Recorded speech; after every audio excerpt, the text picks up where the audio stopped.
Bonjour et bienvenue. In this session, I'll be teaching you about the verbs être and avoir.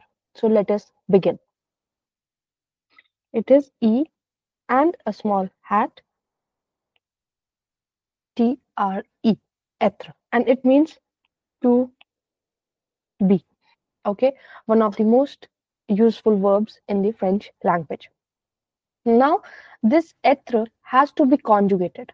So, what do I actually mean by conjugations? Okay, so French conjugation is the process of changing the ending of the verb that to match the subject and the tense of the sentence.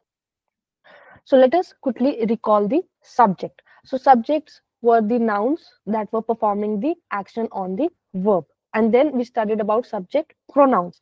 So, that would be an easier version to understand the subject and then do the conjugations. So they were like I, you, we. Okay, like je, tu, il, elle, nous, vous, il, and elle with an extra s, right?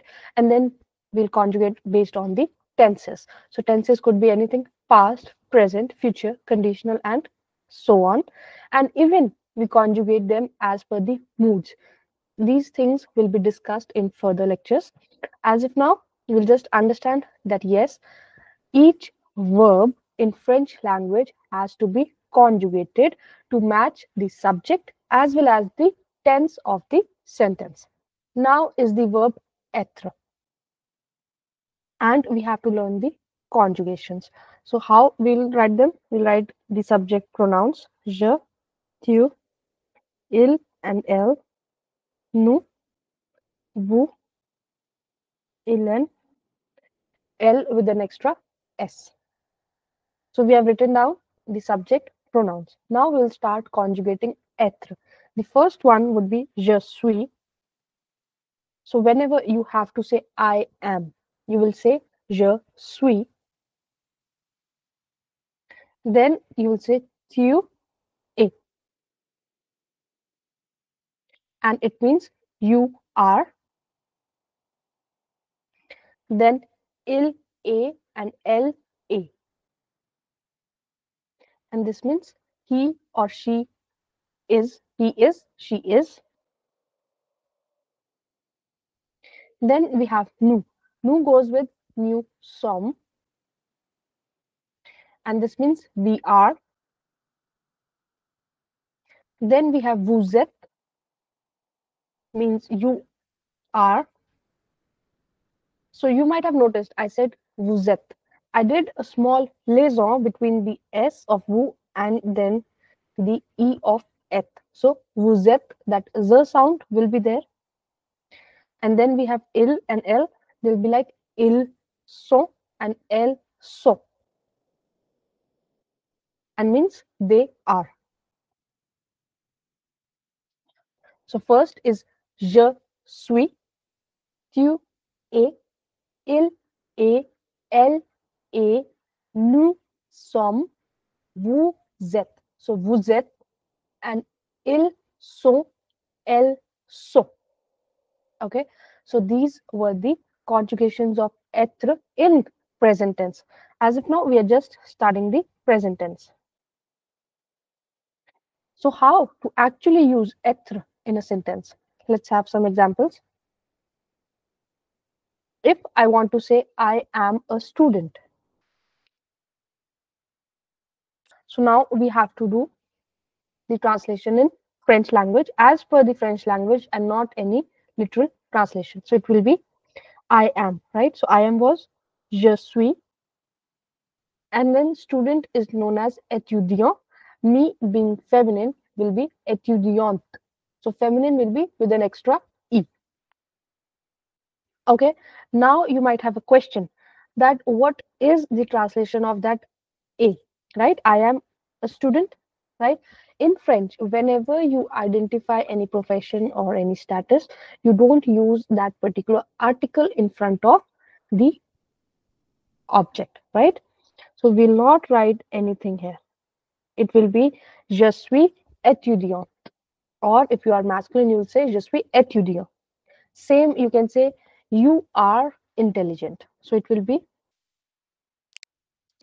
tu es intelligent or tu es intelligente if we are telling to a feminine version. Okay, tu es intelligent or an extra e, intelligent. Okay, so this is how you can use être in a sentence whenever you want to define something. So let's go further.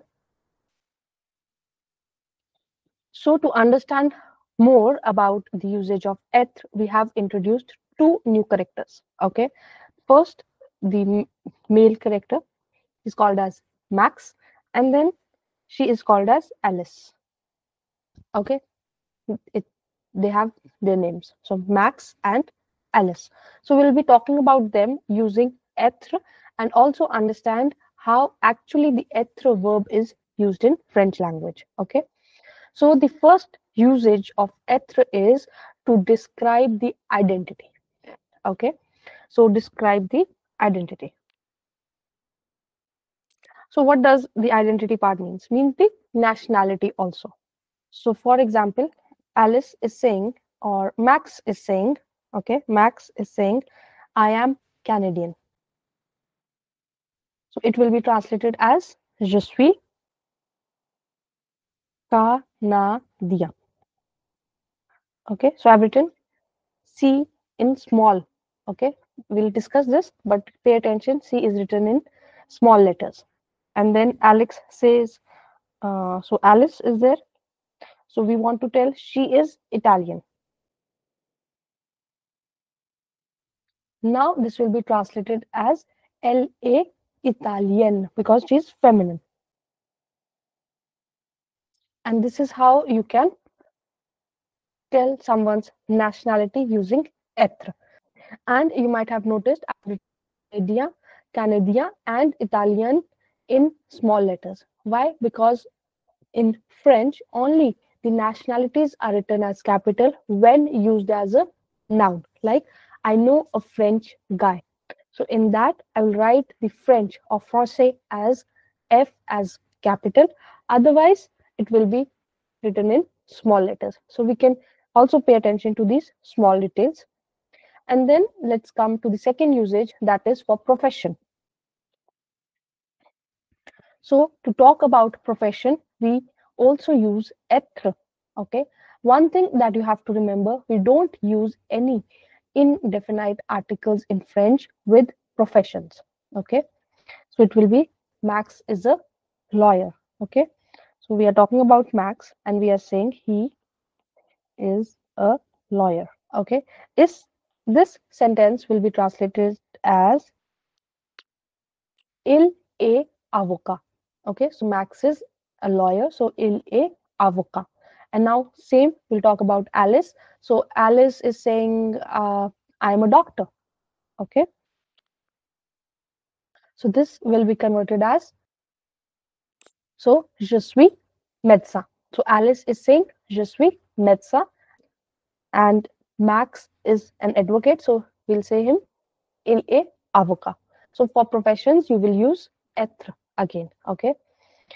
Then the third usage is to express state of being.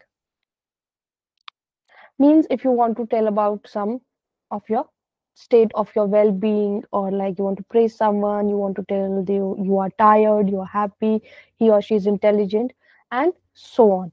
So I want to say Max is tired or he is tired. Okay, so it will be translated as il est fatigué. So il est fatigué, right? He is tired. And then Alice is saying we are happy. Okay, so she's saying we are happy. It will be translated as nous sommes heureux. So we are happy is nous sommes heureux. And yes, you can also say content. Okay, both works hand in hand. And then there will be a small liaison. Nous sommes heureux. Okay, that's the sound. Nous sommes heureux.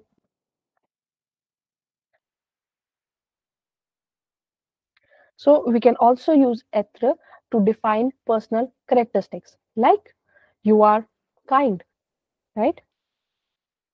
And it will be tu es gentil. So gentil, and I'm referring to tu, someone who is masculine, so it will be tu es gentil. And if I'll be referring to someone feminine, so tu es gentil. That sound of L will be produced because we're gonna write an extra E at the end. So these were few usages of être. Now we'll move towards avoir. There are more usage related to être, but we will study them in our further lectures when we'll study more about the French language.